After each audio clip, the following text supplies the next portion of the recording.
Yeah guys, welcome to part 2 of the Vorpal blade build. So I've got this piece of rod. I think it's like some sort of plastic rod. I'm not too sure. I found it. I used one of the garden things. Like it's got like an umbrella thing. It has got to be sticking to the ground, and I stole it. And I'm using this. So what it's going to do is going to go down there like so. It's going to act as a support there. So what I'm going to do now is I'm going to trace around it, cut it out of the middle piece, and then I'm going to get everything glued together. So let's get cracking.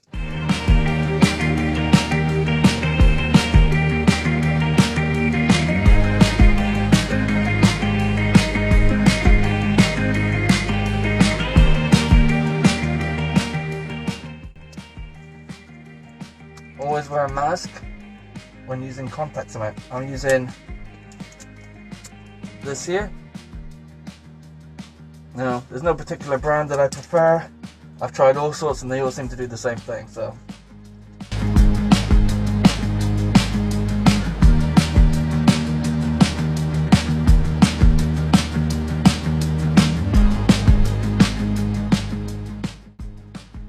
Always make sure you're putting the glue on the right bit. I'm pretty fogged up though.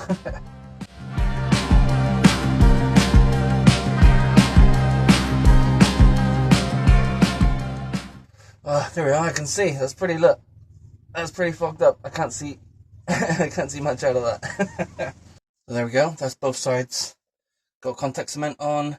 I'm just waiting for it to go tacky now, and then I can put the two together, put the rod insert, and then put the other layer on. Like I said before, make sure you always wear a mask. I've got this mask plus this face mask plus my shed door is wide open, so I'm working in a well ventilated area. So make sure you do those things because you do not want to be breathing this stuff in too much. And now what I'm going to do is I'm just going to line it up as best I can. Hopefully that's sticking it all together like that.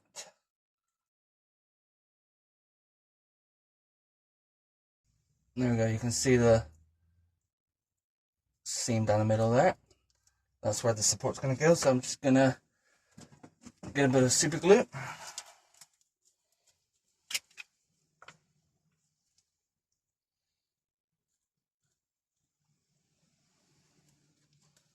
I'll run it down the middle.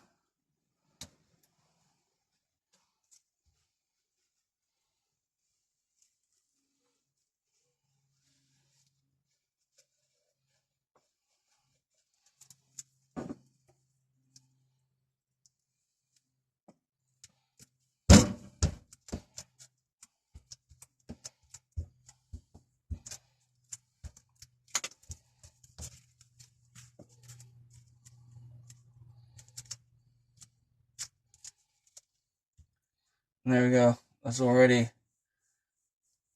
really sturdy. Alright. Now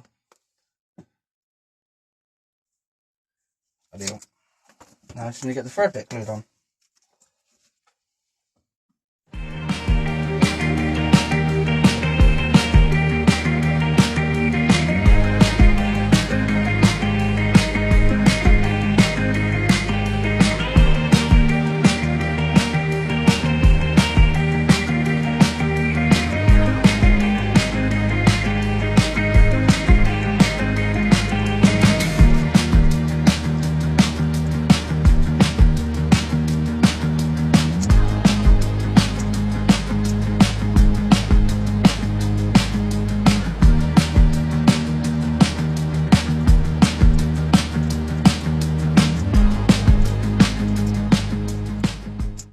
Now a good technique to use when you're sandwiching bits of film together is to get something round. I've got like glass coffee jars and just roll it across the surface, pressing down quite hard.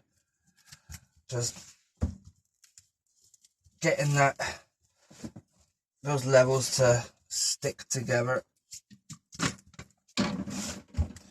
Getting out any like air pockets that might be in the middle if you've got too much glue or anything like that in there. Just making sure it's all stuck down nice and firm.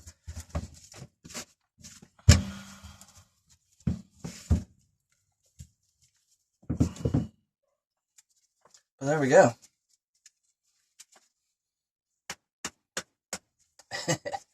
pretty sturdy. Right, so the next thing we have to do, let's take off these stupid little jigsaw puzzle bits. The next bit I've got to do now is I want to make the handle chunkier, because it's no good the handle being the same thickness as the blade. So what I'm going to do is I'm going to do another couple of templates of the handle here, but I'm going to do it in 10mm foam. That way it's really chunky and I can round it off, because the handle is more rounded. So I'm going to put some layers of 10mm foam on here, one on this side, one on that side, and then I can start shaping it then.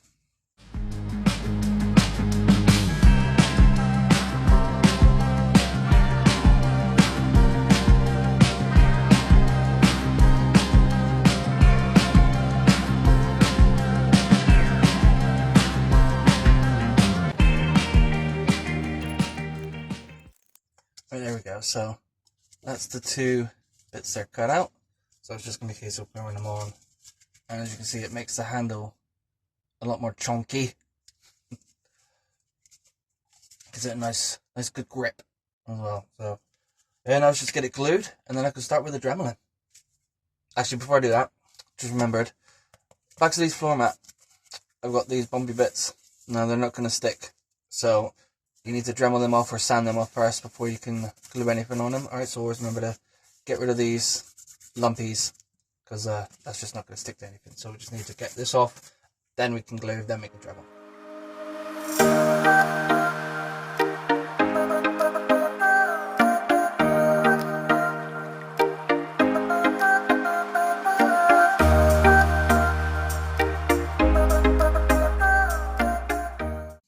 There you guys.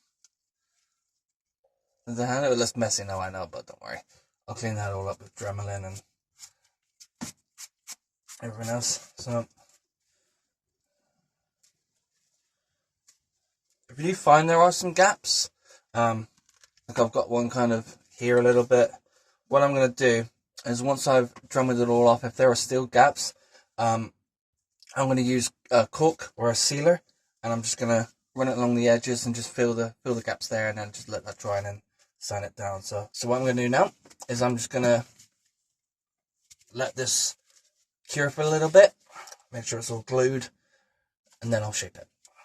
Right, now I've let it cure for a little while. It seems really well glued together, so I'm going to start dremeling. But what I've done, I don't know if you can see, I've drawn a line all the way along, so I've got a guideline as to where I'm going to bevel it, so where it's going to be put to a sharp point, because obviously I don't want to come back too far because there is a pattern on this blade.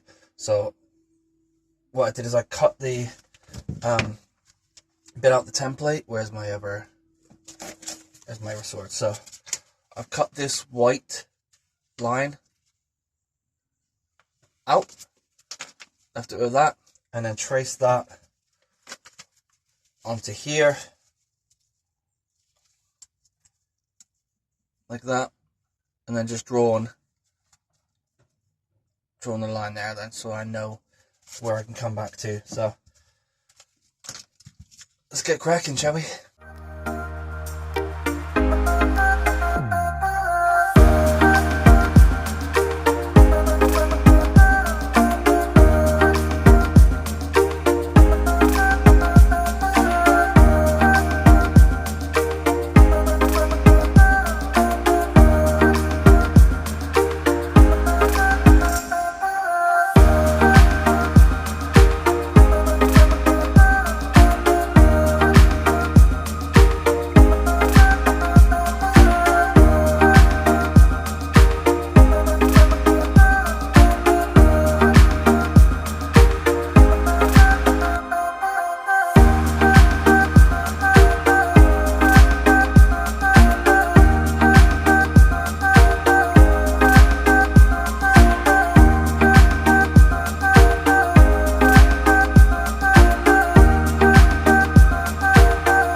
Well guys, that's as far as I've got